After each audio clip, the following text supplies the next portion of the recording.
ஏதோ ஒரு ஏர்போர்ட்ல இருக்கிற மாதிரி இருக்கும். பட் இது ஏர்போர்ட் இல்லை, இது வந்து கலைஞர் கட்டி கொடுத்த கலைஞர் பஸ் ஸ்டாப். இது திருச்சியில இருக்குது. நம்ம வந்து இப்போ சேலத்துல இருந்து திருச்சி வந்து திருச்சியில இருந்து தஞ்சாவூர் போக போறோம். கட்டி கொடுத்துருக்கிற ஒரு பஸ் ஸ்டாப் தான் இது. ரொம்ப பெரிய பஸ் ஸ்டாப். நீங்களே பாருங்க இது எப்படி ஃபுல்லாவுமே. இந்த பக்கம் பார்ப்போம், இந்த பக்கம் இவ்வளோ பெருசு. இதே மாதிரி ஒரு 4-5 மடங்கு பெரிய பஸ் ஸ்டாப்பா இருக்கும் இது ஃபுல்லாவுமே.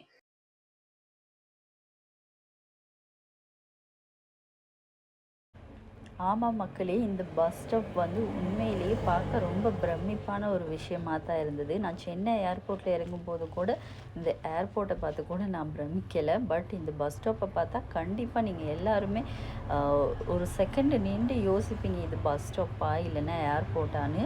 அவ்வளோ பெரிய பஸ் ஸ்டாப்பாக இருந்துச்சு. அது மட்டும் இல்லாமல் ரொம்பவும் நீட் அண்ட் க்ளீனாகவே இருந்துச்சு. பார்க்கும்போது நம்ம இதில் நடக்கும்போது நம்ம ஒரு பஸ் ஸ்டாப்புக்கு நடந்து போகிறோமா அல்லது ஒரு மாலில் நடந்து போகிறோமாங்கிற டவுட் நமக்கே வந்துடும். அவ்வளோ பெரிய பஸ் ஸ்டாப். இது உள்ளேயே நமக்கு வந்து எஸ்கலேட்டர் யூஸ் பண்ணுற வசதியும் இருந்துச்சு. நிறைய மால்ஸில் மாதிரியே ஸ்டால்ஸு, ஷாப்ஸு, ஹோட்டல்ஸ் எல்லாமே இருந்தது. ஹோட்டல்ஸ் கூட உண்மையிலேயுமே நல்லா அஃபோர்டபுள் ப்ரைஸில் நீட் அண்ட் க்ளீனாகவே இருந்துச்சுன்னு சொல்லலாம்.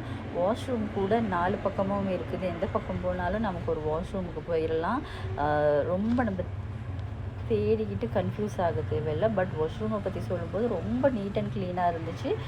ஏர்போர்ட்டில் எப்படி இருக்குமோ அதே மாதிரி இந்த பஸ் ஸ்டாப்லேயும் இருந்துச்சு.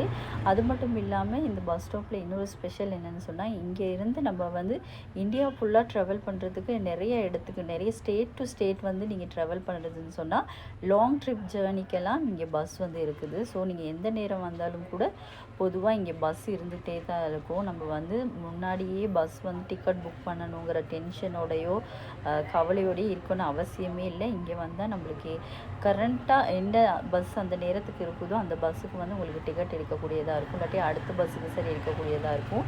ஸோ அதை பற்றி பிரச்சனையே இல்லை. நிறைய பஸ் வந்து இருக்குது. பஸ் வந்து ட்ராவல் பண்ணுறதுக்கு நிறைய பஸ் வச்சுருக்குறாங்க. அடுத்தடுத்து எல்லா ஊருக்கும் பஸ் போய்கிட்டே தான் இருக்குது. ரொம்ப சனசெரிசலாகவும் இருக்குது. அதே நேரம் ரொம்ப பார்க்கையும் ரொம்ப நீட் அண்ட் க்ளீனாகவும் இருக்குது. ஃப்ரெண்ட்ஸ், நான் திரும்பியும் ஒரு சூப்பரான வீடியோவில் உங்கள் எல்லாரையும் சந்திக்க வரேன். அது வரைக்கும் நன்றி, வணக்கம், பாய்.